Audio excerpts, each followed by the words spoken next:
Dan juga sahabat yang bergabung, terima kasih Anda yang menyimak kami di Makassar dan juga Manado.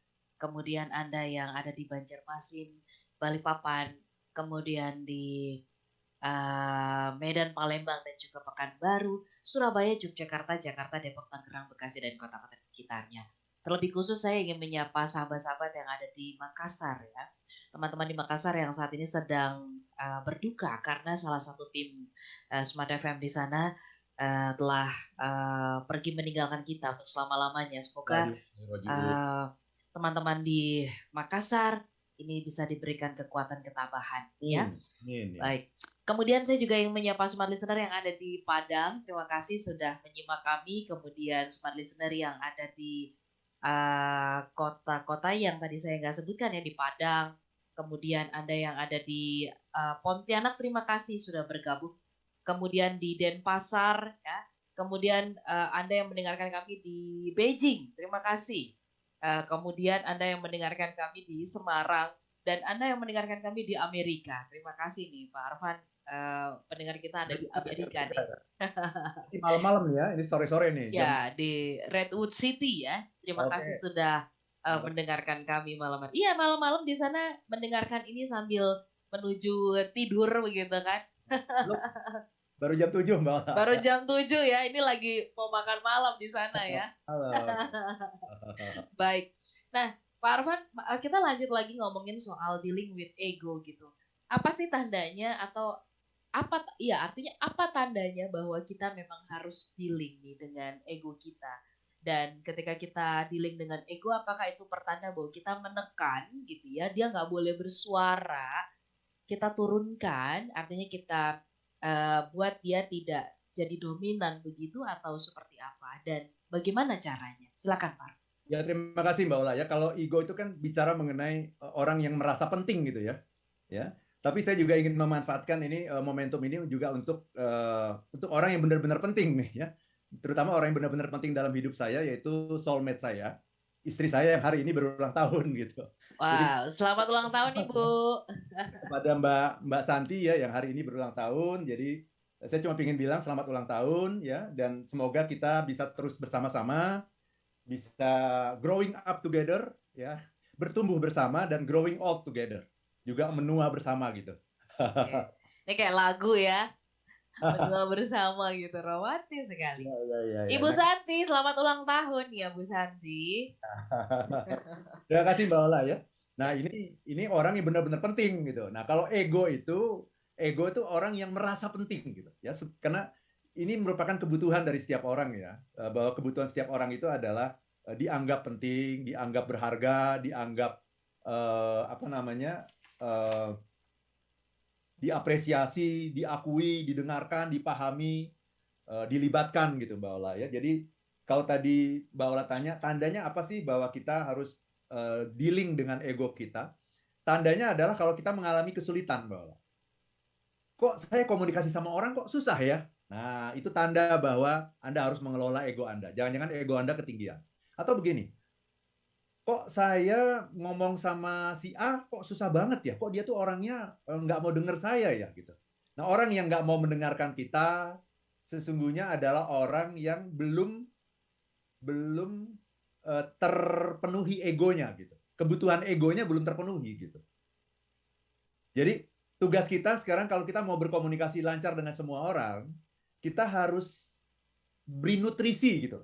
Beri nutrisi terhadap ego orang itu. Cara memberi nutrisinya gimana gitu. Cara memberi nutrisinya adalah kasih dia apresiasi, kasih dia pujian, kasih dia penghargaan, anggap dia penting gitu. Ya, saya itu kalau ketemu sama klien, Mbak, selalu bawa catatan kecil. Ya, dia ngomong apapun saya catat itu. Itu. Jadi sebetulnya mencatat itu ada dua kebutuhannya. Kebutuhan pertama, saya memang ingin mendapatkan informasi, saya tidak ingin kehilangan informasi apapun dari klien saya. Karena semua informasi yang saya dapatkan dari klien itu sangat penting untuk membangun program yang nanti akan saya berikan kepada klien gitu.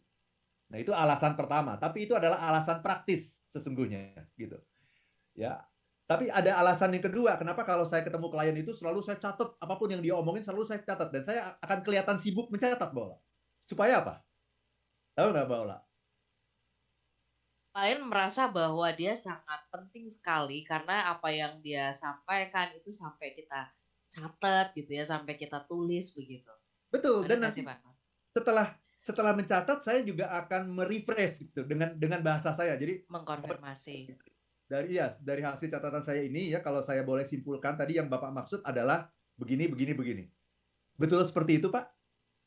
Nah, kena itu udah. Ya, jadi orang itu merasa penting gitu, merasa bahwa apapun yang dia omongin itu penting, dan saya mencatat itu dengan penuh antusiasme, dan saya ingin tahu lagi, dan saya membuat sebuah kesimpulan dengan menggunakan bahasa saya sendiri. Nah itu luar biasa istilahnya. Kalau kita bicara mengenai rekening bank emosi, itu merupakan setoran yang luar biasa ketika kita menghargai orang lain, mengangkat egonya orang lain, itu merupakan sebuah setoran yang luar biasa gitu. Dan ketika itu maka barikade benteng-benteng yang berlapis-lapis itu dibuka sama dia. Yuk silahkan, yuk kamu perlu apa? Aku akan bantu apapun kebutuhanmu gitu. Aku akan bantu. Kenapa? Karena dia sudah merasa nyaman dengan kita. Jadi kalau kita merasa sulit berhubungan dengan orang lain, maka kita harus tahu bahwa kita belum mentreat ego orang itu sesuai dengan keinginan dia. Oke. Itu, Bro.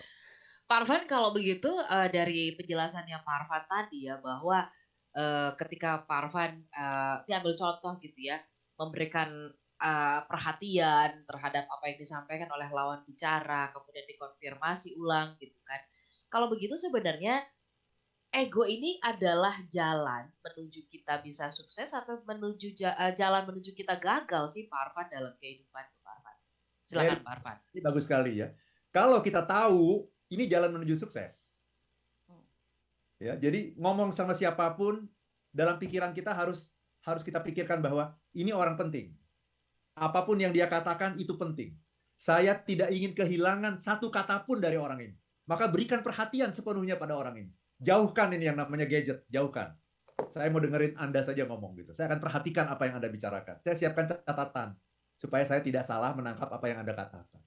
Orang itu kalau diperlakukan penting oleh kita itu akan membuka semua jalur kita gitu.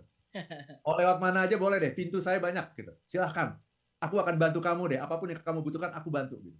Kenapa? Karena dia merasa diorangkan oleh kita, Bola. Dia merasa istilah orang Jawa itu apa itu? Diuongke gitu oleh kita. Nah, banyak orang yang tidak memahami ini. Ini sangat sederhana sebetulnya. Ya, banyak orang yang kemudian misalnya berdebat pada hal-hal yang sebenarnya nggak penting gitu, Bola. Kalau hal-hal nggak penting yang bagi Anda tidak terlalu prinsip, biarkan saja deh orang mau ngomong apapun sesuai dengan keyakinan dia, silahkan. Toh bagi kita juga itu bukan sesuatu yang terlalu prinsip gitu. Ya silahkan gitu. Ketika orang bicara, kemudian ada orang yang karena dirinya penting gitu, jadi dia mengubah topik, Mbak. Gitu. Misalnya kita lagi ngobrol makan siang nih. Ada teman saya cerita, anak gue begini gitu. Udah hebat loh, udah bisa main musik, udah bisa jiwa seninya juga tinggi, dia udah bisa menciptakan lagu loh gini-gini. Itu kan ada sebuah ego kan untuk dianggap sebagai ini benar-benar anak yang luar biasa nih gitu. Kamu punya anak yang hebat nih gitu. Tapi apa yang sering kali terjadi ketika seorang ibu atau seorang ayah menceritakan anaknya seperti itu? Temennya nggak mau kalah. Kalau anak lo bisa bikin lagu, kalau anak gue beda. Keahliannya beda. Dia ini masih kecil tapi dia sudah sering melakukan penelitian gitu kemana-mana. Orang sebelahnya ngomong lagi, kalau anak gue beda lagi gitu. Artinya apa, Mbak Ola? Semua orang pingin ngomongin dirinya. Semua orang pingin dianggap penting. Semua orang pingin anaknya dianggap anak hebat. Dan lupa menanggapi pembicara pertama yang tadi ngomong, anak gue hebat banget loh. Masih kecil, dia jiwa seninya udah hebat. Dia udah bisa bikin lagu sendiri loh sekarang. Mestinya apa? Kita puji. Wah, luar biasa. Luar biasa ya anakmu ya. Udah bisa bikin lagu ya. Kalau gitu nanti kalau kita ada buat 17-an perayaan bikin lagu lah misalkan seperti itu. Nah, itu dia. Tapi jiwa kita seringkali bersaing sama orang, ego kita. Dalam hati kita nih, emangnya cuma anak lu aja yang pinter? Anak gue juga hebat loh. Anak gue itu penelitian, bahkan dia sudah bisa melakukan penelitian pada hal-hal yang kecil. Emang kita beda ininya. Kalau lo seni, kalau anak gue itu research, beda. Itu namanya apa yang ngomong begitu? Itu ego. Jadi akhirnya apa? Nggak mau kalah ya. Iya. Dengerin dulu orang. Orang yang ngomong itu Mbak Ola, orang yang tadi menceritakan anaknya yang udah bisa, yang main musik, bisa bikin lagu, itu dia sedang punya kebutuhan. Kebutuhannya adalah untuk diakui, ya, untuk dianggap penting, bahwa cerita ini penting sekali, dan untuk didengarkan dan dimengerti gitu. Wah, kamu pasti bangga ya punya anak yang sehebat itu. Kamu pasti bangga. Jangan kemudian kita lawan dengan ego kita yang kemudian mengatakan anak gue juga hebat juga loh. Dengerin dulu cerita gue gitu. Jangan begitu gitu. Ya, Itu Mbak ya. Ola. Ini bukan pengalaman sebagai orang tua kan ya Pak Arfan ya. Bapak di pengalaman juga ya di antara di lingkungan para orang tua ya. Betul, kalau lagi makan siang sama teman-teman di kantor itu ya, atau sama klien itu, saya memperhatikan kan, saya kan observe nih gitu. Ketika Iya. bercerita tentang kehebatan dia gitu, maka yang lain juga langsung muncul kompetisi.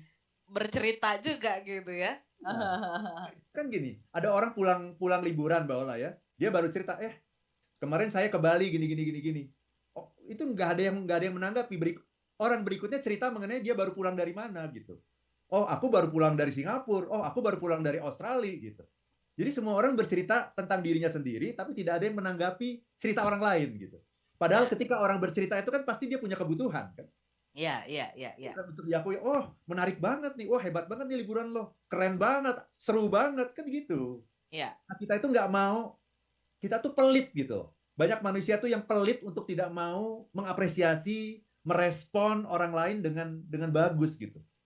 Ini makin mengkerucut ternyata ada di kita ya. Jadi sebelum kita berhasil menjinakkan ego orang, tanda kutip begitu Pak Arfan, ternyata yang harus kita jinakkan terlebih dahulu sebenarnya ego kita sendiri gitu ya. Betul. Jangan selalu sama orang deh gitu. Iya. Baik Pak Arfan. Siap. Kita sambung nanti untuk satu sesi yang terakhir ya, tanggapan-tanggapan dari WhatsApp maupun juga di YouTube. Kita akan bacakan selepas jeda untuk satu sesi yang terakhir. Tetap bersama dengan kami. Semua listener dan juga sahabat yang bergabung, terima kasih Anda bersama-sama dengan kami. Kita sambung bahasannya ya, bicara tentang dealing with ego. Nah ini ada satu komentar, kita ke YouTube dulu, ada dari Pak Adam, Andi Adam ya. Pak Arfan, saya tuh introvert ya, lahir dengan temperamen. Ini kayak sudah menjudge dirinya nih ya. Iya. Sering marah ya, saya tidak punya teman karena sifat saya ini. Saya sudah coba untuk calm down gitu, tapi kok alam bawah sadar kayaknya refleks gitu ya refleks sendiri. Refleksnya nih apa? Marah-marah kan atau gimana begitu? Saya juga sudah rutin ke psikiater selama 2 tahun. Apakah sifat saya ini yang temperamental ini bisa disembuhkan ya Pak Arfan dengan metode hipnoterapi? Atau ya Pak Arfan nggak tahu apakah Pak Arfan menguasai hipnoterapi begitu? Atau punya usulan yang lain, silakan. Saran yang lain, silakan Pak Arfan. Ini pertanyaan tadi itu pertama ya, saya ingin mengatakan Anda sudah mempunyai stigma gitu mengenai yang namanya introvert. Seolah-olah introvert itu penuh dengan kekurangan, penuh dengan kelemahan, kalah sama orang yang ekstrovert. Itu totally wrong, itu sangat salah gitu ya teman-teman semua. Jadi nanti Mbak Ola kita akan cari waktu ya untuk membahas nih khusus nih. Jadi ini harus topik khusus ya mengenai yang namanya introvert dan extrovert. Karena ternyata saya bisa menyebutkan ada banyak sekali kelebihan yang dimiliki oleh orang introvert yang tidak dimiliki oleh orang ekstrovert. Jadi nanti teman-teman yang orang introvert kalau sudah dengerin talkshow kita itu, nanti kita cari waktu ya Mbak Ola ya untuk sesi khusus nih. Teman-teman yang sudah mendengarkan talkshow mengenai itu nanti kalau Anda adalah orang yang introvert, Anda akan bersyukur banget. Alhamdulillah banget ya gue orang introvert. Seneng banget gitu. Kenapa? Karena Anda jadi tahu siapa diri Anda dan apa kelebihan Anda yang tidak dimiliki oleh orang-orang yang ekstrovert. Jadi introvert dan ekstrovert itu sama hebatnya. Ya sama hebatnya dan memang diciptakan Tuhan itu beda-beda gitu. Kalau semua orang diciptakan sebagai ekstrovert, nggak ada orang yang tertarik untuk melakukan penelitian. Bayangkan ya, penelitian di laboratorium gitu kan sendirian gitu ya, nggak ada teman ngomong gitu ya, harus tekun. Itu hanya bisa dilakukan oleh orang introvert. Betul. Orang ekstrovert nggak bakal tahan begitu tahan. bukan karena kurang pinter, Iya, bukan iya, iya. sama, tapi gue nggak betah kalau di sini gitu. Naturalnya memang demikian begitu Pak Arfan ya. Nanti kita akan cari waktu tersendiri untuk membahas ini, Mbak Ola. Jadi talkshow-nya mungkin mengenai bersyukurlah menjadi orang introvert nanti, karena ada segitu banyak hasil penelitian yang membuktikan bahwa orang introvert itu menjadi orang yang luar biasa, ilmuwan-ilmuwan yang luar biasa. Tetapi juga sebenarnya introvert ekstrovert ini kan juga seringkali bersinggungan. Artinya ada orang yang memang gabungan keduanya gitu ya. Tidak Betul. tidak selalu yang murni introvert saja begitu ya. Ya, betul sekali. Manusia itu kompleks sekali sih soalnya. Tapi Betul. jangan pernah memberikan Kita stigma. memberikan stigma. Ya. Karena itu akan semakin melemahkan kita gitu. Itu Mbak Baik. Ola. Baik. Kemudian juga ada dari Mbak Luciana, terima kasih sudah bergabung. Terima kasih Pak Arfan. Pagi hari ini inspiratif banget gitu ya topiknya. Terima Dealing kasih. with ego begitu ya. Kemudian juga ada Pak Anwar di Banjarmasin. Terima kasih Pak Arfan. Saya sambil nyetir nih menuju tempat pekerjaan gitu ya. Terima kasih, hati-hati. Hati-hati. Ya. Ya. Di jalan seringkali membuat kita seringkali naik ego ya Pak Arfan ya. Oh iya. Ini tahu nggak jalurnya jalur aku gitu kan, maksudnya karena udah duluan gitu ya. Termasuk ketika kita mengatakan mobil gue lebih keren gitu. Sehingga begitu disalib sama orang yang mobilnya di bawah kita, wah langsung ego kita gitu. Padahal sebetulnya semakin bagus mobil Anda, harusnya Anda semakin hati-hati. Iya kan? Betul. Jangan semakin sembarangan gitu. Iya. Semakin humble bawaannya supaya nggak kesenggol istilahnya gitu Iya, ya Pak Arfan. kesenggol, justru semakin bagus mobil kita semakin hati-hati. Iya. Jangan istilahnya jangan kita berkompetisi dengan yang levelnya di bawah kita gitu loh. Iya. Pak Arfan bicara tentang dealing with ego ya. Apakah ada kaitannya dengan gender? Karena seringkali orang menyebut bahwa ego laki-laki ini jauh lebih besar. Kenapa? Karena pengen didahulukan, pengen yang pertama, pengen yang didengarkan, pengen yang mendahului. Pokoknya everything is about man, laki-laki duluan gitu ya. Ini kalau ada Bu Santi, saya mau nanya nih sama Bu Santi. Telepon aja. Telepon aja ya. Silakan.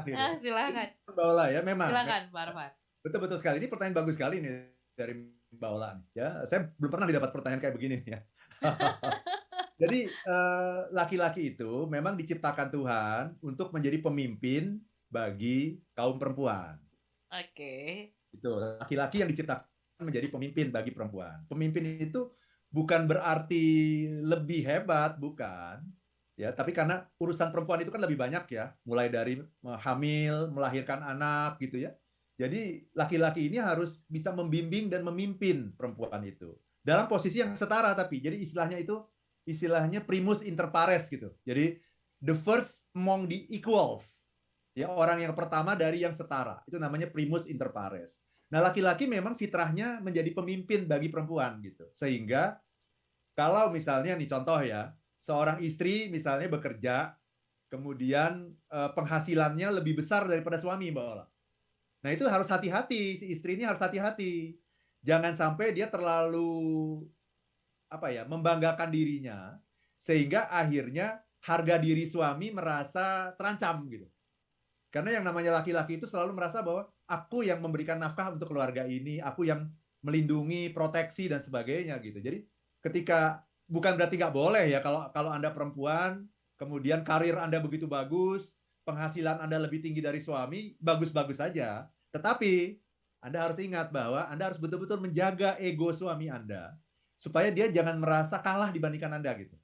Anda tetap harus semakin tinggi gaji Anda, bahkan lebih tinggi dari suami, Anda harus menjadi lebih humble lagi, lebih melayani suami lagi, supaya suami Anda tahu bahwa istriku sangat mencintai aku dan menghormati aku kok, walaupun dia penghasilannya besar, di kantor jadi orang penting gitu. Tapi di rumah tempatkan diri Anda menjadi istri gitu.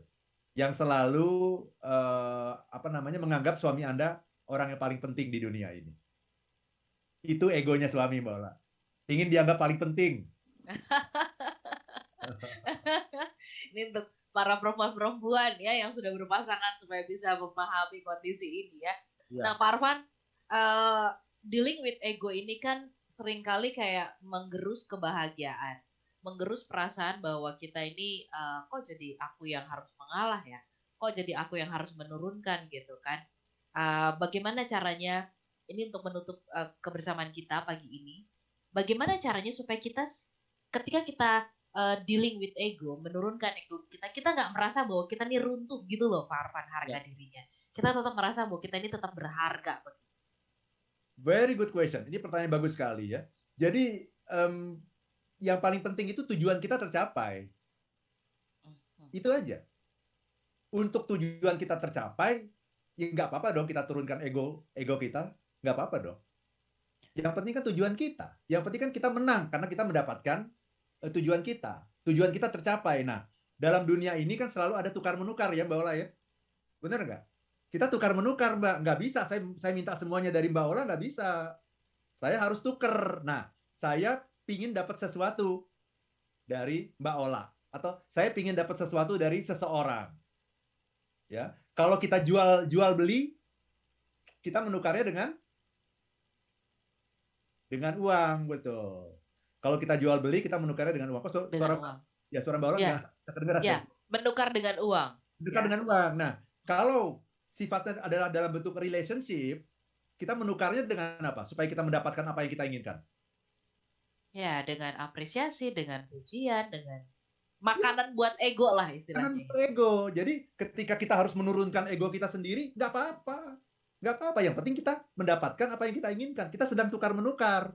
Aku berikan kepadamu egomu, engkau memberikan kepadaku apa yang ku mau. Nah, kalau kita ingat seperti itu, Mbak Ola, kita akan selalu mau untuk menurunkan ego kita dan menaikkan ego orang lain. Supaya kita selalu mendapatkan apa yang kita inginkan. Supaya komunikasi kita dalam hidup ini berjalan mulus seperti di jalan tol ketika hari raya. Wah, itu luar biasa sekali, Mbak Ola. Ya. Baik, Pak Arfan, ini lengkap sudah paripurna pagi hari ini dalam Spark Happiness. Kita harus akhiri, tapi kita janjian minggu depan kita jumpa kembali. Buat Anda yang terlambat tadi mengikuti dari awal, rekamannya tersimpan dengan rapi di YouTube di kanal Smart FM atau juga di Facebook ya. Kami pamit, sehat-sehat untuk Anda semuanya. Selamat melanjutkan aktivitas dan selamat menjelang weekend ya. Kami pamit, saya Ola Nurlija. Dan saya Arfan Pradiansyah. If you wanna be happy, be happy now.